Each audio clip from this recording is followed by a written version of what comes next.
All right, everyone. In this video, we're going to be walking through homework for Chapter 5 and completing some problems here. So without further ado, let's get started.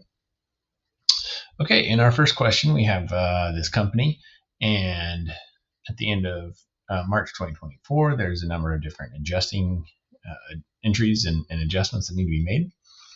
And then we've got kind of our spreadsheet here to put the adjustments into to learn how to work with basically the worksheet here to analyze and visualize the effects of the adjusting entries. Okay, I'm going to snip the transactions over to the other screen.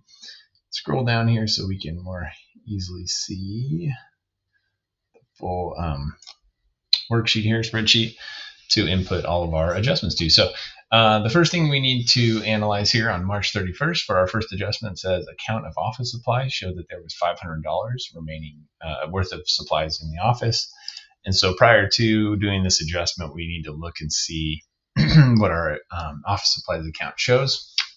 So here you can see before we make our adjustment to the counted amount of $500, originally we would be showing a total of 1,410, and I think we will have talked about this in class, but this amount of the 1,410 wouldn't reflect office supplies used within a given interim period, basically whenever the last count was done, as we're not necessarily tracking every staple that gets used, every sticky note, right, all the reams of paper, etc. We have to do a count periodically to understand how much is left. So we did that count in this problem, and it shows that there's $500 left. So we need to reduce the balance that it's showing now down to the actual balance of $500. And so in order to do that, we have a debit balance. It's an asset. We want to bring that debit balance down, so we're going to need to credit that account, and the difference, or the amount needed to credit that to bring it to 500 is the $910 essentially. Okay, let's take a look at the second adjustment here. So it tells us the balance of prepaid rent is for a 5-month lease, and 1 month of rent has been used up. And so let's look at our prepaid rent account. So we have 6,000, and this is for a 5-month lease. So the 6,000, we'll divide that by 5 to get a total per month. So each month's rent would be $1,200 then, essentially. And so we want to record the usage, if you will, of 1/5 of the total amount of those 5 months. And that is the 1,200. And so if we take 6,000 minus 1,200, that brings us to 4,800. And again, we're starting with an asset account, a debit balance. Then we're going to credit that to reduce the asset balance down to 4,800. Okay, so far so good. Next adjustment, we need to look at unearned revenue. So it shows us here that during March we earned $960 of unearned revenue. And so pre-adjustment, we show $4,500, and we've earned $960 of that unearned amount. So we're going to want to reduce the $4,500 by the $960 to bring it down to what it should be. So we have the credit balance, it's a liability. We're going to reduce that with a debit, and that brings us to a credit balance of $3,540. Okay. Making good progress here. Let's see the last adjustment. The computers were purchased on March 1st, 2024, and they have an expected useful life 5 years and no residual value. So we need to figure out what a monthly depreciation expense amount is for these computers. So it's $13,800, and they've got a useful life of 5 years, and 5 years times 12 months gets us a total. So 5 years equals 60 months. So if we take that 13,800 and divide it by the 60 months, we end up with $230 per month of depreciation expense. And one thing to keep in note, it mentions that there is no residual value. So that number would be different if we had a residual value to include in the calculation. But we don't, so it's $230, basically just taking the cost divided by the total number of months in the life, which is 230. And then remember how we're going to book our depreciation expense here is kind of important. We're going to credit our contra asset, which is accumulated depreciation. And then we're going to debit our expense account of depreciation expense.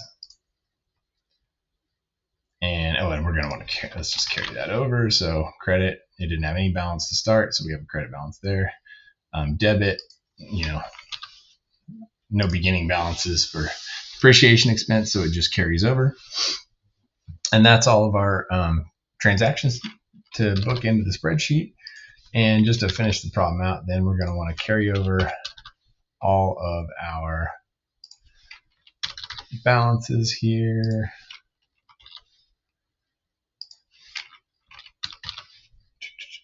Bear with me as we go through.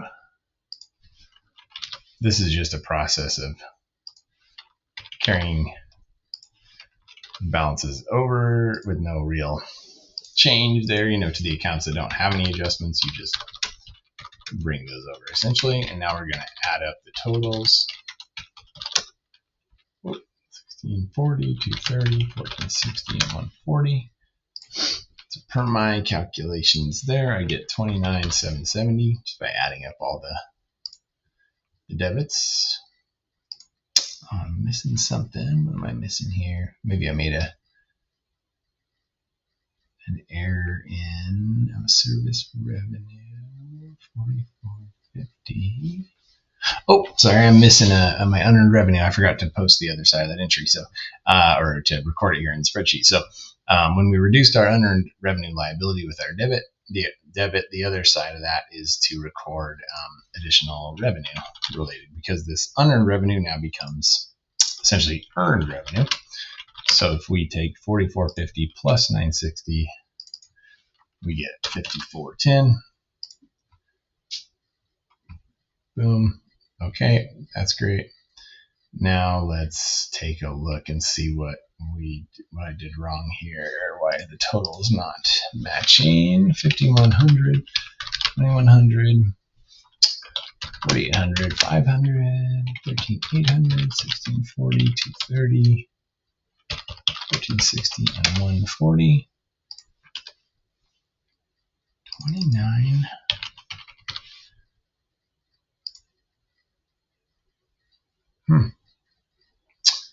Yeah, it's so interesting. I must be missing something here. Oh, sorry, I kept typing. No, I thought that was a transposition error there, but we've got computers, office supplies.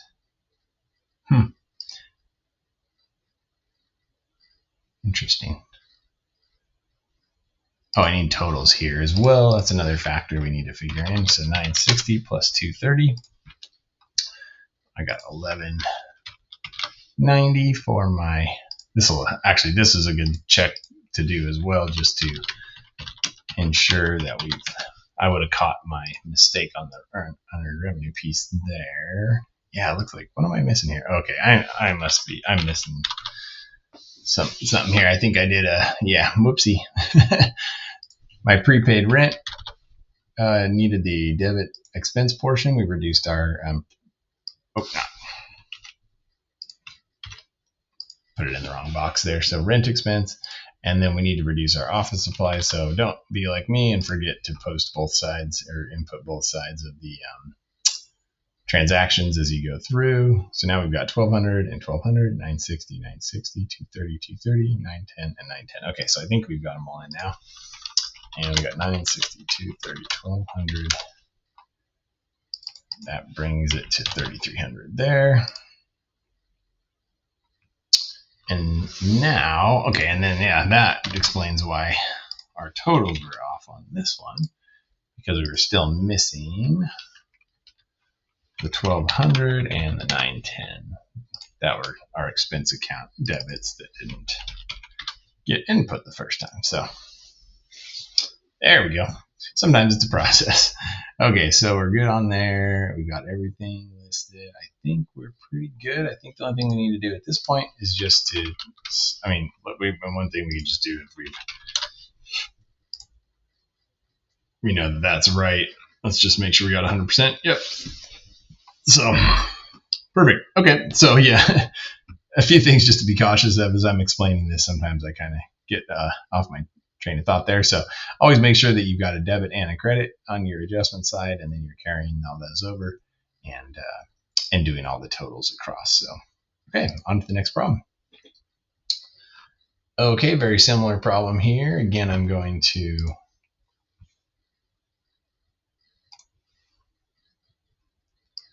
snip over the totals. Or sorry, not the totals, but the transactions and the adjustments that need to be made. Okay, so interest on the bank loan is set at 5%, and 1 month of interest has been accrued.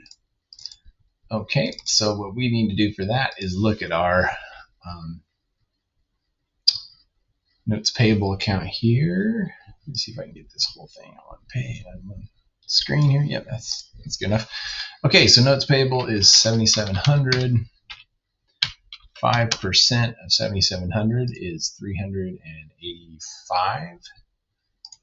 And then 1 month of that, so we'll divide that by 12, 385 divided by 12.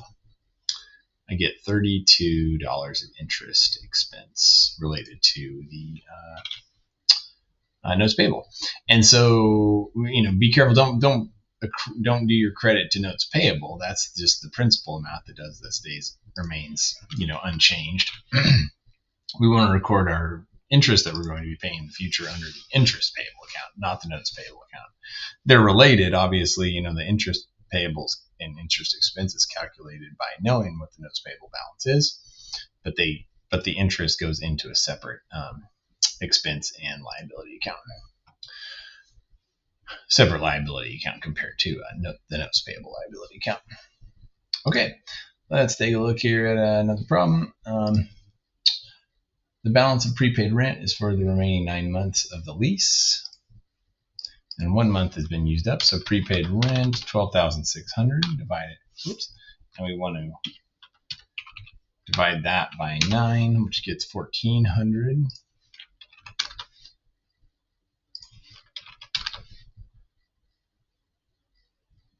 And what does that bring us down to then? 12,600 minus 1,400 is 11,200 remaining.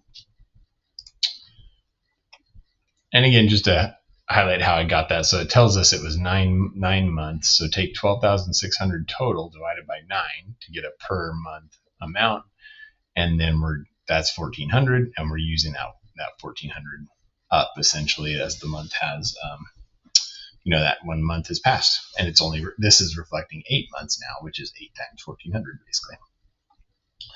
Okay, on to the next one. Equipment was purchased 3 months prior at the beginning of the month.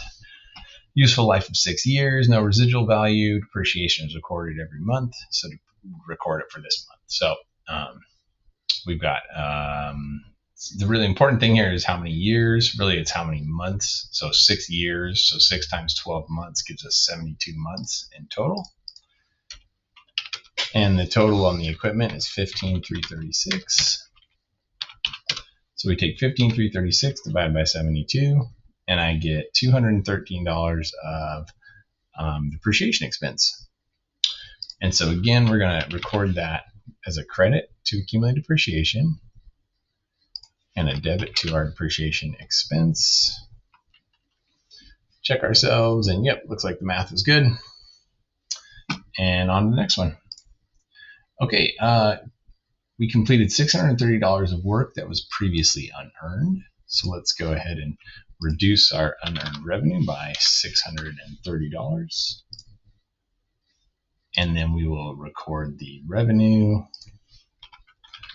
of $630. And we can say 8,500 plus 630 gets 9,130. And let's go up here. So we're reducing our unearned revenue.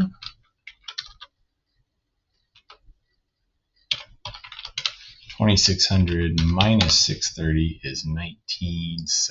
So we've got $1,970 of unearned revenue still left in our liability account there to be earned in the future.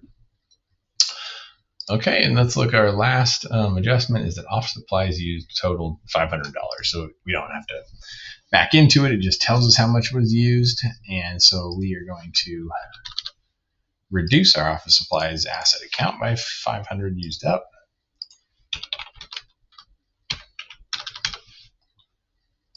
Which leaves us with $720 and $500 of office supplies expense. Okay, that's all of our adjustments. So now I'm just going to carry over our other accounts that were not adjusted. Credits go to the credits, right? I mean, hopefully that's pretty. This part's not too difficult. It's just a little bit of tedium to go through and input, but not too bad.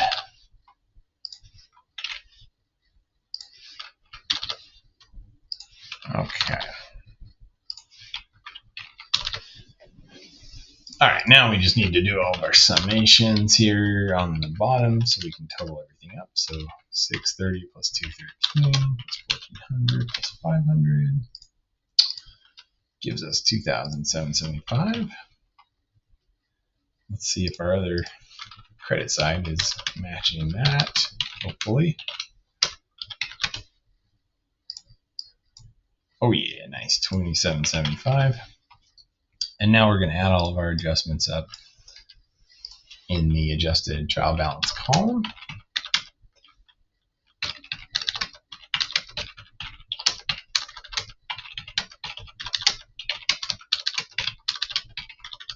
Okay, all those in my spreadsheet. I total those up. I get 42,431.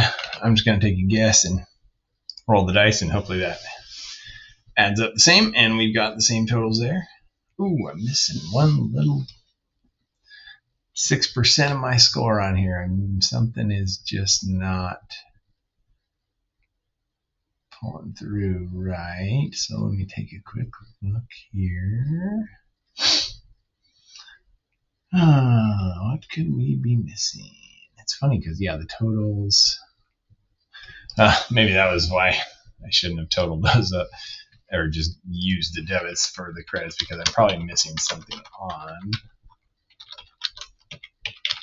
the credit side. Yeah, I got 41,760 as it sits now. So there's some credit that I didn't pull over correctly for $671. What I show does a difference. So what could that be? 671. That's right. That looks good. That's there.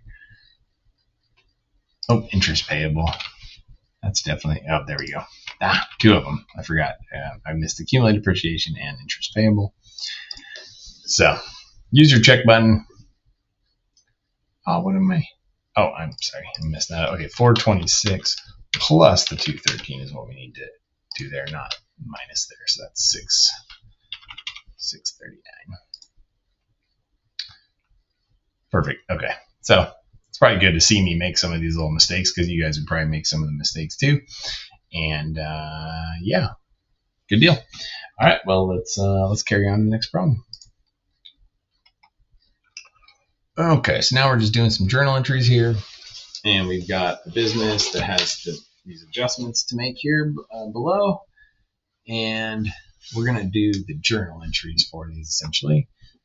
So let's go ahead, and I'm going to take another little snip screenshot. Okay.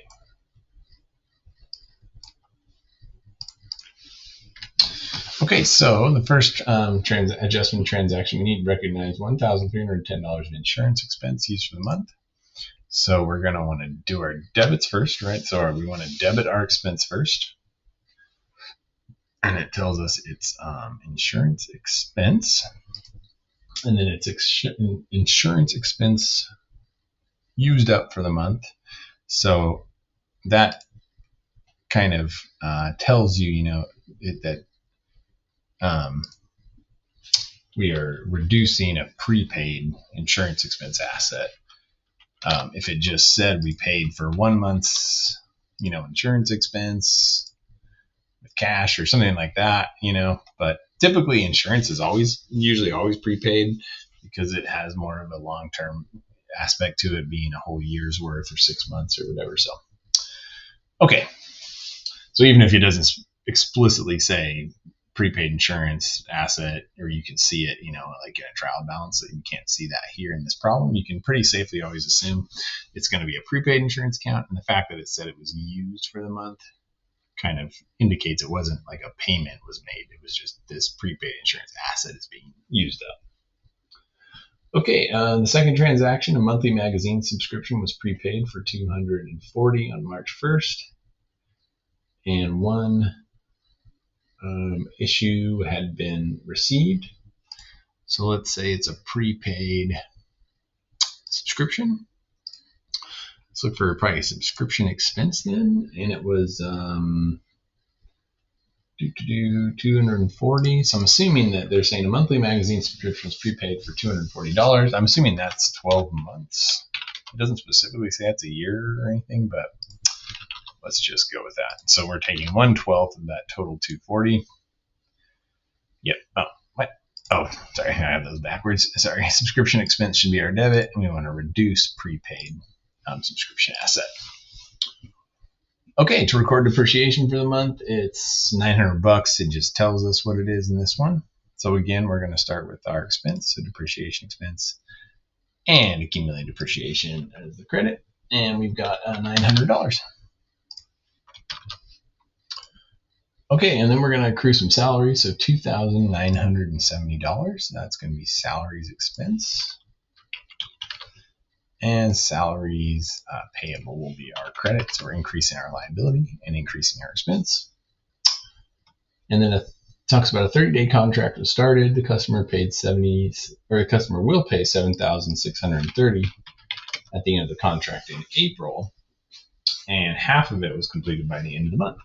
So we'll take our total that we're eventually going to receive of $7,630, divide that by half, and that gives us $30,815 to be of revenue to be accrued for. And we're going to have our accounts receivable asset, and then we're going to have revenue as our credit. That gives us 100%. Okay, fantastic.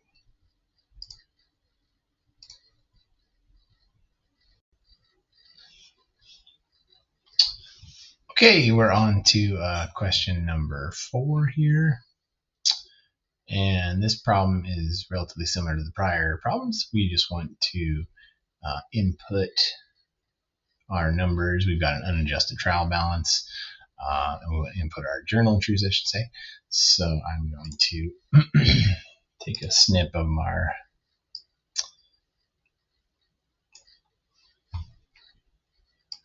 transactions and the trial balance there.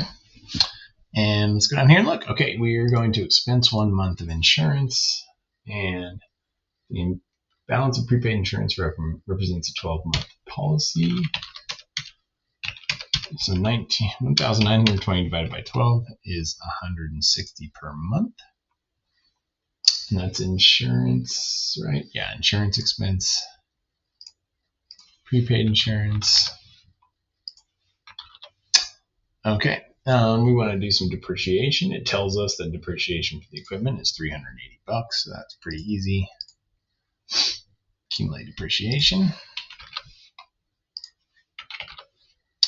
Okay, we've got, we earned $1,480 of unearned revenue.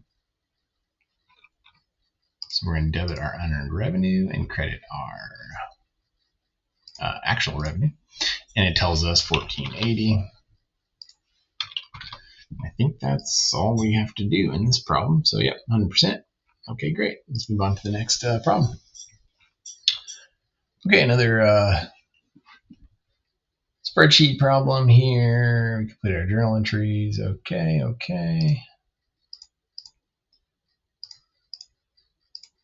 Put our headers in. All good.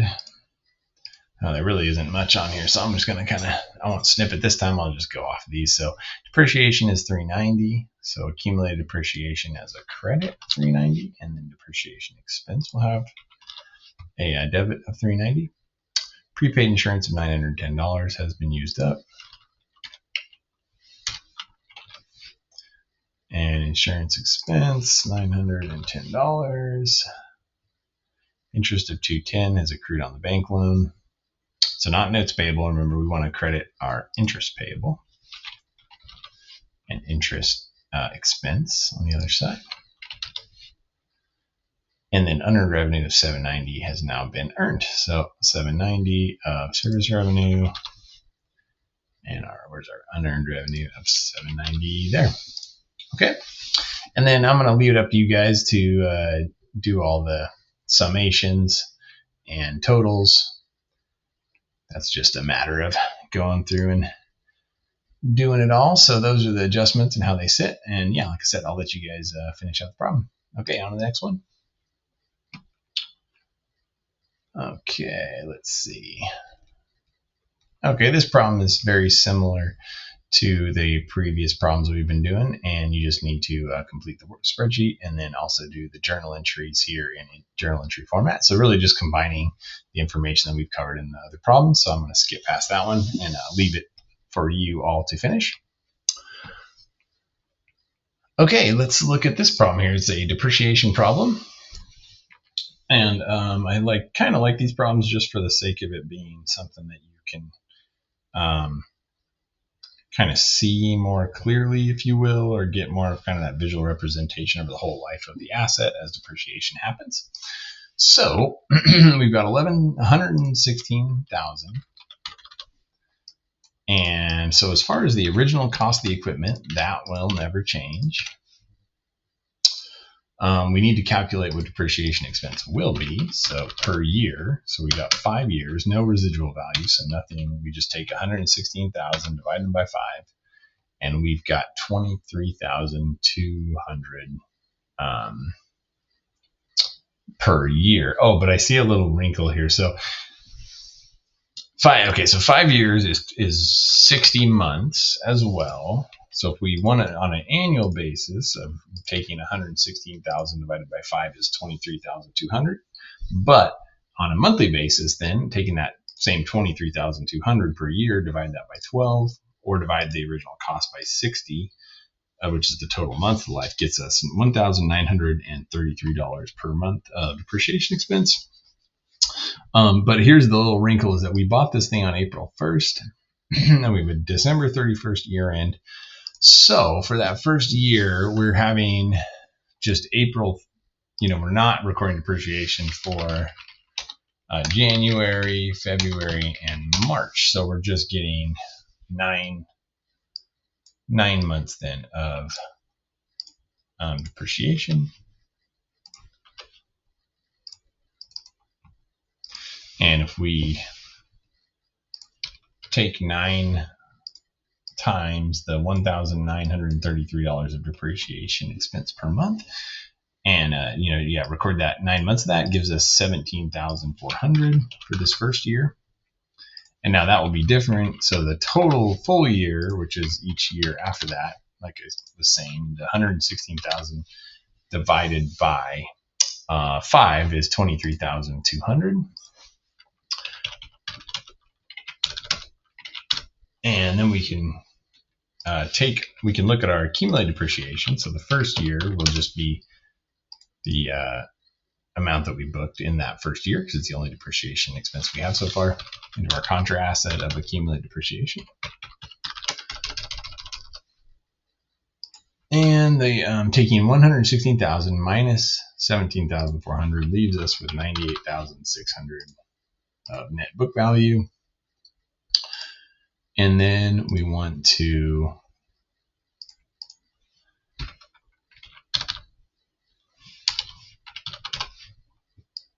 add another 23,200 into our cumulative depreciation. So then you get 40,600. Do it again, add another year. In the next year, by the end of the year, we've got 63,800. Okay, add one more year. And that will give us, and I believe this is, let's see, so we're at this is year 1, year 2, year 3, so adding another 23,200 gets us 87,000. And one more year gets us 110, 200. All right, so then we just need to calculate the net book value every year. So it's just the original cost minus the accumulated depreciation. So it's 75,400. Then it's 52,200. Then it's 29,000. And finally, it's 5,800. Cool. All right. And then just I'll note one other little thing. And the reason why this still has net book value and that's not 0 at the end is because we only did 9 months in 2024 instead of 12. So in 2029, we'll have 3 months, which if you take the 9 in the first year, 3 in the last year, that's 12. And then the 4 years in between of total depreciation expense, that would get us to our overall total of depreciating the whole thing. So this problem is the same thing essentially, so I'll leave you all to do that. The only little wrinkle that's different from the last problem is just taking the estimated value into account. So, to calculate your depreciation expense by taking your cost minus the residual value divided by the years and or months. And then in 2024, we bought this on March 1st. So you're going to have, let's see, so you won't have January and February in 2024. So you only have 10 months, and then you'll have to figure out, 10 times the monthly depreciation expense to get that amount, etc. And that's it. I guess there's only 5 questions in the chapter 5 homework, it looks like. So we've got plenty of workbook exercises and in-class problems and drills and all the rest of it. So I'm not too concerned about this being relatively missing a couple questions, I guess. Usually it's 10, but I don't know that I actually have the ability at this point to update the AME resources number of homework problems anyway. So that brings us to the end, and thank you all for following along. And yeah, please reach out if you have any questions. All right, we'll see you all in the next video or in class. Thanks, everybody. Bye.